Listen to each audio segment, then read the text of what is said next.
Halo Sobat Neo, apa kabar? Pada materi sebelumnya di video kita yang ketiga kita telah belajar membuat pengelolaan data buku. Lalu di video kita yang keempat kita telah membuat pengelolaan data kategori.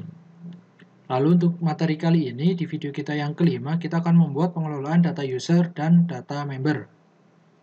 Jadi di video 5 ini kita akan bagi menjadi dua bagian, yaitu untuk part satunya kita akan berfokus untuk pengelolaan data user, dan di video selanjutnya yaitu part 2 kita akan fokus ke pengelolaan data member.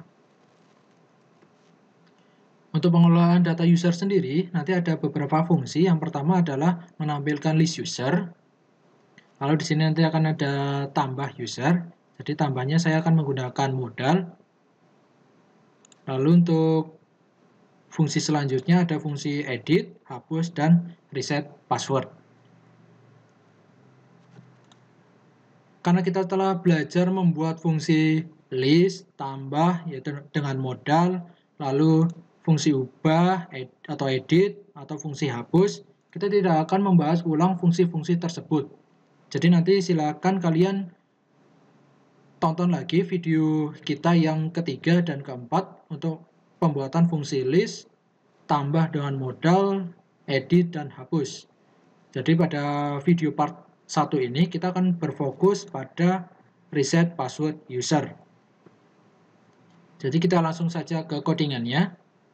Jadi nanti di indeksnya nanti kita buat fungsi yaitu button untuk reset password.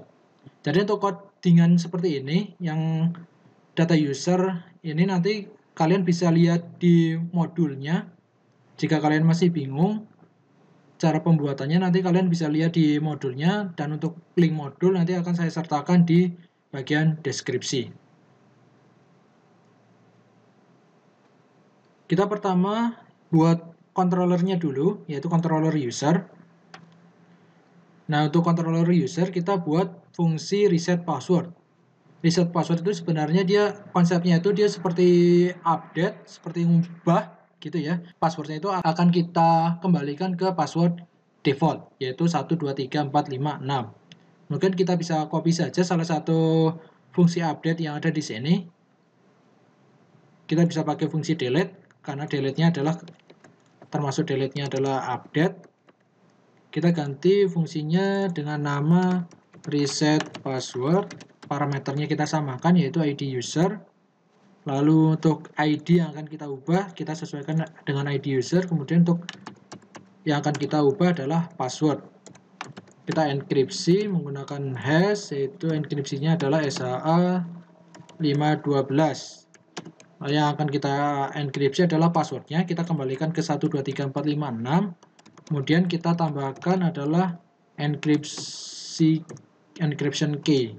Nah, encryption key itu apa? Encryption key itu pernah kita bahas di video pertama, yaitu video login, atau nanti kalau kalian lihat modulnya di sini kita sudah membuat, yaitu encryption key-nya 0 sampai 9. Lalu di sini kita ubah berhasil reset password user. Jika berhasil kita kasih enter, kemudian password default .2123456 seperti ini ya. Oke, untuk fungsi reset password sudah. Kemudian kita buat fungsinya di fungsi reset passwordnya itu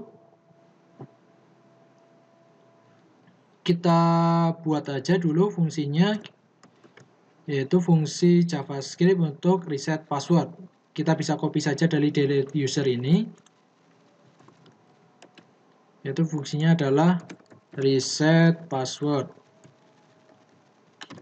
Untuk parameternya kita membutuhkan ID user sama nama user, kemudian ingin reset password user siapa yang akan kita reset. Kemudian untuk URL-nya kita ganti yang sudah kita buat tadi di controller, yaitu reset password.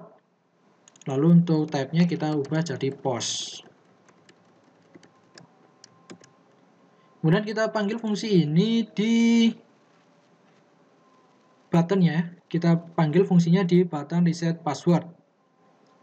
Nah, di button ini kita kasih, ini type-nya kita hapus saja karena dia sudah menggunakan button ya. Jadi type-nya itu tidak perlu, kita kasih on click.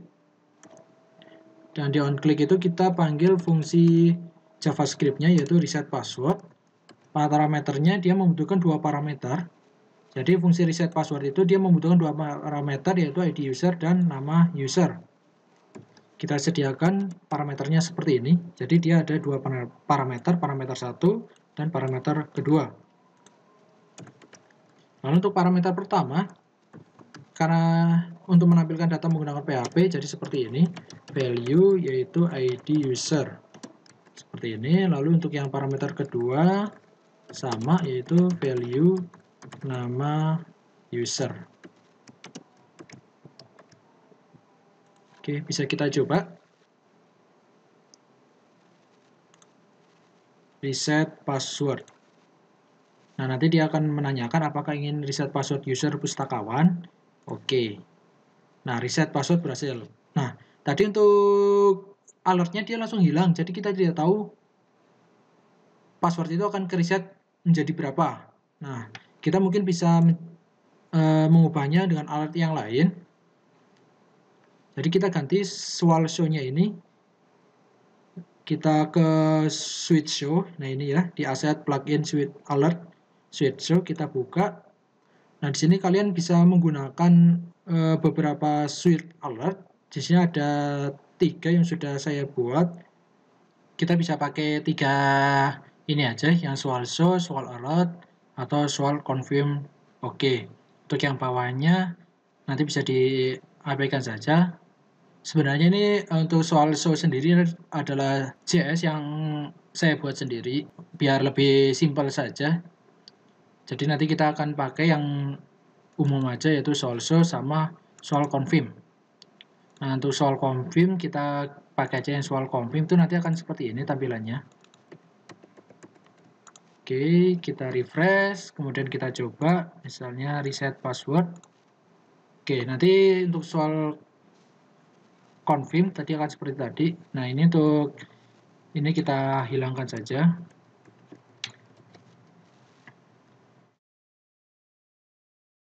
Nah, untuk soal confirm nanti jika sudah berhasil ke reset itu nanti akan muncul seperti ini, kemudian ada tombol OK. Itu untuk soal confirm. Sebenarnya kita bisa menggunakan soal alert juga tidak masalah. Jadi untuk soal yang biasa saja, tapi ininya kita hapus. Jadi tidak akan ke refresh. Coba kita reset. Nah, jadi nanti dia akan seperti ini. Dia akan hilang. Pasti dia akan hilang karena kita tidak mengeklik OK. Maka dari itu kita pakai yang soal confirm aja. Kita reset.